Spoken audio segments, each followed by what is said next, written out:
شاگرد نے کہا کہ جی وہ آپ سے معقولات پڑھنا چاہتا ہوں. انہوں نے کہا میاں میرے پاس تو وقت نہیں ہے، اور جو میں وقت دوں گا تم آ نہیں سکتے. شاگرد رہتا تھا کٹرا حبش خاں میں، استاد رہتے تھے یہ مٹیا بہن، اتنی دور فاصلہ ہوگا جیسے یہاں سے راجہ بازار کا.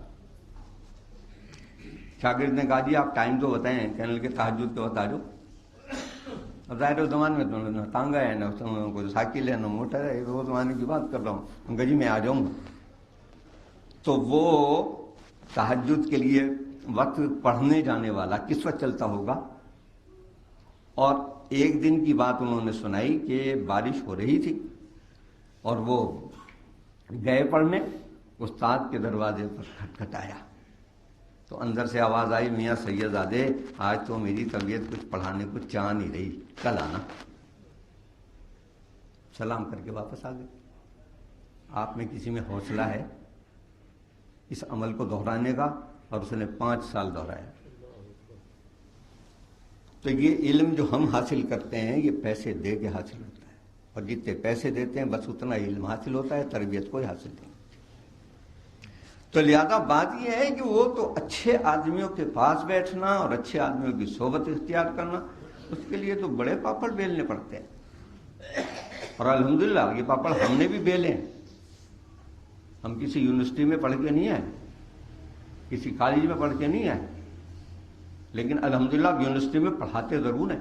یہ اللہ تعالیٰ کا انعام اور کرم ہے کہ ہمارے پاس پرچے ایگزامن ہونے کے لیے آتے ہیں، جبکہ ہمارے پاس کوئی اس کا جس کو آپ وہ کاغذ کا پرزہ ڈگری کہتے ہیں وہ نہیں رکھتے.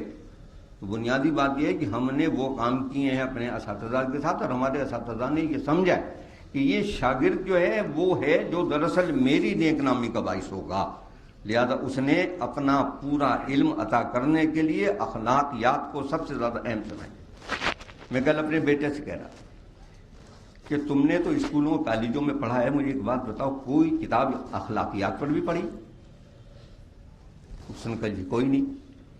میں نے کہا ہمیں تو ابتدا ہی میں اخلاق جلالی پڑھائی جاتی تھی، آپ شاید اس نام سے واقف بھی نہ ہوں. اخلاقیات پر کتاب پہلی.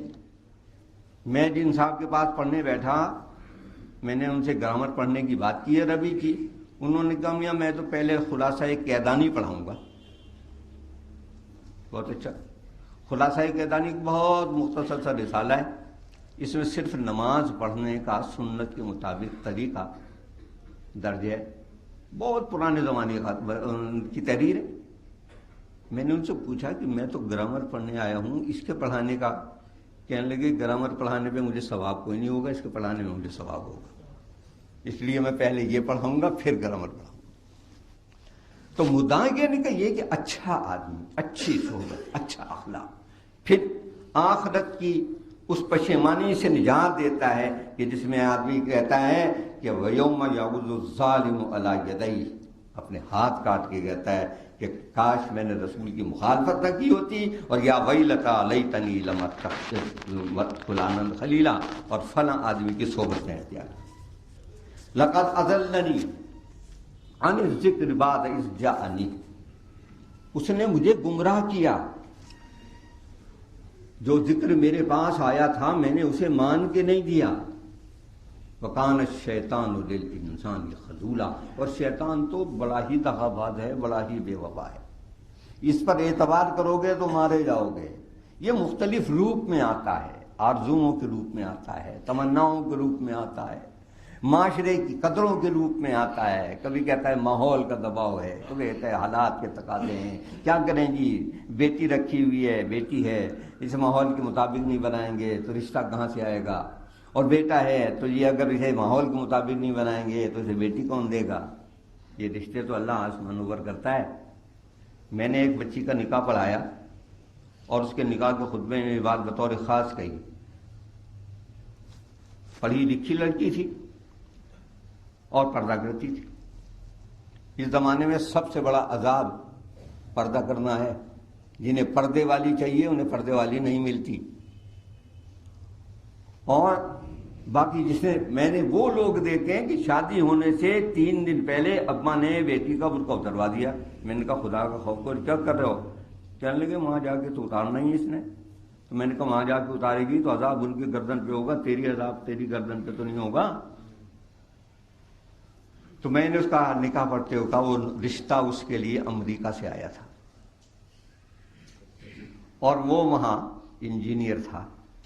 میں نے کہا دیکھو اس نے پردہ کرایا، یہ باپردہ لڑکی لینے کے لیے اللہ نے امریکہ کے میکسیکو سے رشتہ بھیجا ہے اس کے لیے. تو تم اپنی بیٹیوں کے پردے اتروا دو اس انتظار میں کہ یہاں تمہیں کرنل میجر اور عہدیدار اور بڑے بڑے وزیر سفیر مل جائیں گے تو تمہاری مرضی. اللہ کے ہاں جا کے جواب تم کیا دو گے؟ اس لیے کہ ہم کہتے ہیں کہ یہ فلاں کام مکروہ ہے.